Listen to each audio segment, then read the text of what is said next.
What is up? Coach Emma here, and welcome back to the Fit Habit Life podcast, where we cut through the noise, talk real health and fitness, sustainable fat loss, and habits that actually work. And today, I'm going to be talking about something a little different: mindset, the importance of mindset, and a common mindset that a lot of my clients have, and why it tends to be detrimental in just sustainable long-term building sustainable habits and building long-term sustainable success and results.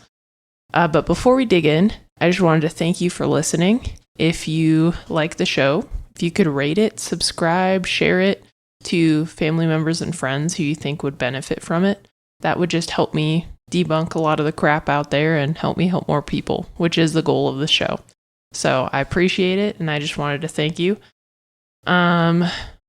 And yeah, let's dig in. So mindset is key when trying to make changes, when trying to build healthy habits, when trying to create lasting change, because for the most part, your mindset is what dictates your actions. It's what dictates your habits. It's what dictates whether or not you do something. And it's crucial for all things. And common people who work with me tend to be like pretty high achiever sort of people, former athletes, business owners, executives, like those sort of like very driven individuals who tend to excel in other areas of their life, or they used to excel in athletics. And what got them to where they are was that 110% all in sort of mindset. But oftentimes for sustainable change, that does not work. And so a lot of my clients tend to have the kind of all or nothing mindset. And what that looks like is, let's say, give you a workout, and hopefully the workout, for the most part, usually the workout fits my client's schedules. And if it doesn't, we update it and change it to make sure that it's sustainable and that they can do it and fit it into their schedule. But let's just say, all or nothing mindset, it's like, so I won't say my client because I do a very good job of that, but someone who's starting their fitness journey, they're thinking, okay, I got to be in the gym for an hour every day. I got to go super low calorie, cut out all the crap, do all this, eat all the protein, just kind of like on or off switch. That's what the all or nothing mindset is. And it's not sustainable, because when you go from 0 to 100 really quickly, oftentimes people burn out.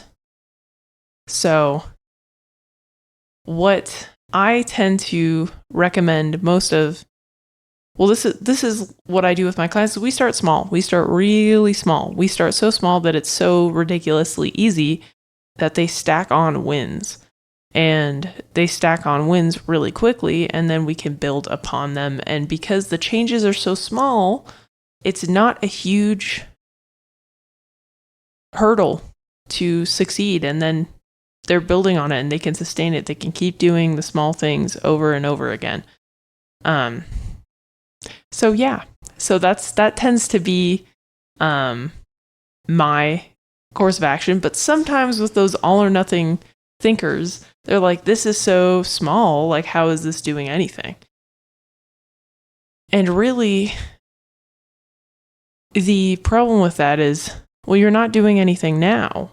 So adding something is moving you in the right direction.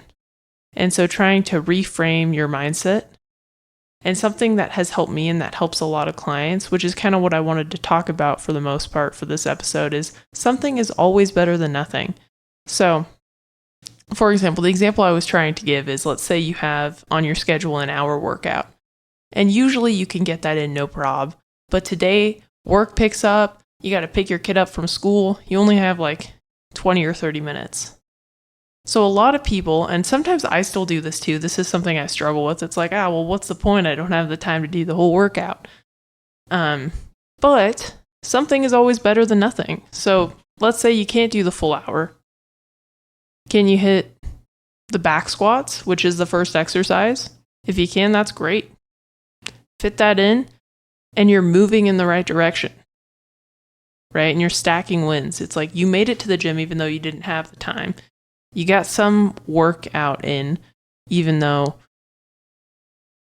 it wasn't the full workout. You made some progress. So kind of shifting your mindset with that. And there is no timeline on a fitness journey. So even if, let's say, you did miss your workout, do it tomorrow. And that's okay. There's no timeline for sustainable change. It takes time. So stop putting a timeline on things. Just keep going. Sorry this episode is not super mind-boggling, but hopefully these are some conversations I've had this week with clients. So I thought it was beneficial because this is really common. I've had these conversations before, so I thought this would really benefit people just to bring it up, talk about it, kind of give you a mindset shift or perspective, a new perspective on this, and hopefully help you avoid the all or nothing kind of mentality. And yesterday, I did not have enough time to do my workout. So I did all I could, and then I had a client call, so I had to leave the gym, and I finished my workout this morning. So I do that too. And I used to be the type of person who, if I couldn't fit the workout in, what was the point? Why would I even go? And sometimes I still struggle with that. Like yesterday, I was like, oh crap, I don't have enough time. My workout takes about an hour, 20 minutes right now. But I did an hour of it, which was awesome. It helped me feel good, give me a little energy boost. I was really tired yesterday. And then I got to hop on my client calls, chat with my clients. And then this morning, woke up and finished up that last 20 minutes. And that's okay. That's awesome. I finished the workout. Maybe it wasn't on the day that I had planned it to be, but I got it done. And that's the goal, right? Moving in the right direction. So, and the more small wins that you stack, the more you show up for yourself, even when it's not perfect, the easier it is to continue to show up for yourself. So, and another thing is people set like arbitrary times to work out. Arbitrary like days of the week to work out. Like I work out Monday, Wednesday, Friday. Well, what if Monday's a holiday and you're traveling? Can you work out Tuesday, Wednesday, Friday? Can you do Tuesday, Thursday, Saturday? Right? Like, can you shift your schedule around? That's another shift. Because sometimes, like with my clients, I put it on a day. I put their workouts on a specific day of the week that we talk about, that they say it works best for them. But sometimes it doesn't always work out, and that's okay. You can always do that workout on another day. So remember that it doesn't have, just because you tend to work out Monday, Wednesday, Friday, doesn't mean you always have to work out Monday, Wednesday, Friday.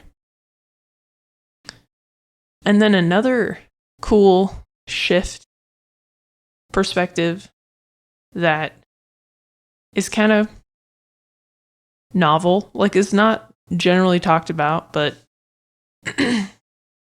you don't have to do all your exercises at the same time. It's like most workouts, maybe they take 30 minutes to an hour. You don't need to do them all in a row. You can do one in the morning, 2 in the afternoon, 1 after work. You get your 4 exercises in, and maybe it takes about 40 minutes, but you don't have to do it all in one go. And that's another perspective shift. It's like, oh, I can train anytime, and it doesn't have to be at the same time. As long as you get those exercises in, you're getting the workout done. So try that out too. If you're like, man, I'm crunched on time, or I don't know if I can actually fit it in.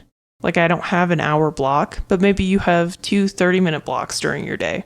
Or maybe you have 3 20-minute blocks that you can fit in some of the exercises. So what can you do and how can you accommodate this new habit that you're trying to build? What are some ways you can integrate them into your schedule? So something to think about.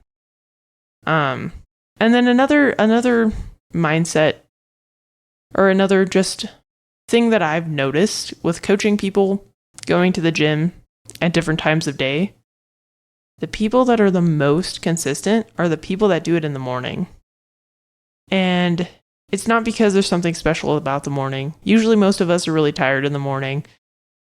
Most, like the quote unquote most optimal time to work out is like mid-afternoon, just because most people have at least 2 meals in, plenty of carbs.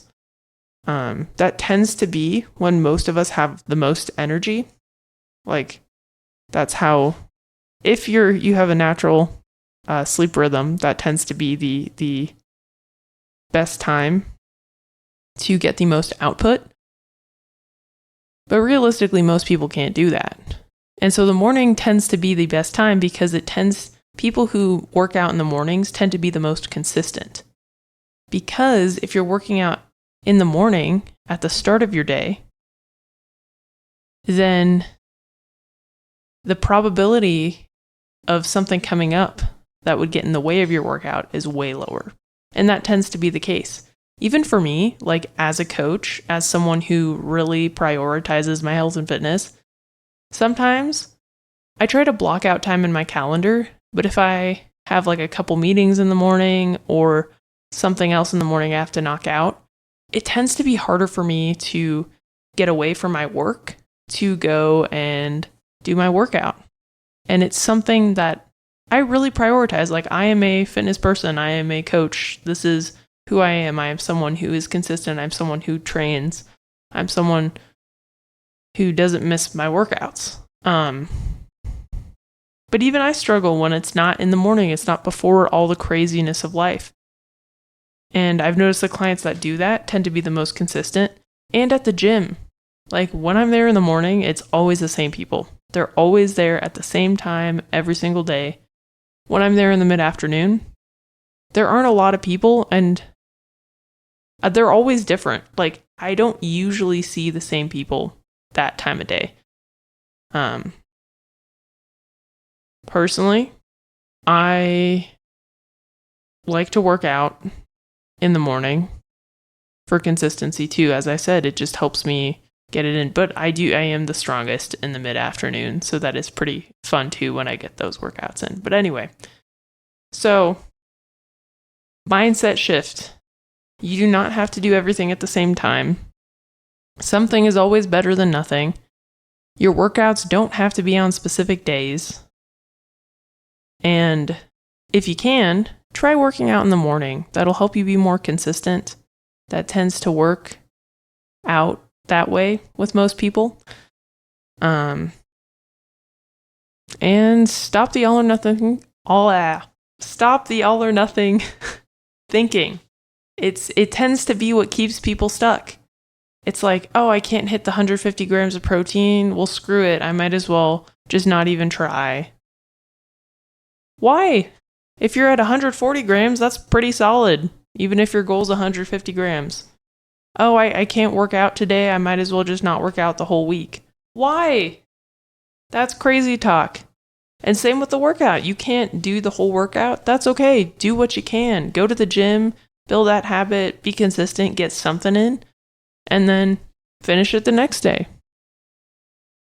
So, anyway, hopefully this was helpful. And if it was, this episode kind of went all over the place, but it's just my mind was kind of racing of all the things I talked about with my clients this week. And so I just wanted to share their common things too. These are really, really common. I've just onboarded a lot of new clients recently. And so these tend to be the things that when starting with clients, these are the common questions and the common issues that tend to come up. So just thought I'd share my perspective, share what I told them, and hopefully help you guys on your journey to improve your health, lose fat, and keep it off. So anyway, if this was helpful, please share the show. I'd really appreciate it. It just helps me help more people. And if you are interested in working with me or picking up some of my free resources, just check the show notes. I got a free fat loss guide, a free metabolic quiz that gives you an action plan. And we can even book a discovery call. So just click those links below, and I'd be more than happy to chat with you. Anyway, hope you guys have a great day. Peace.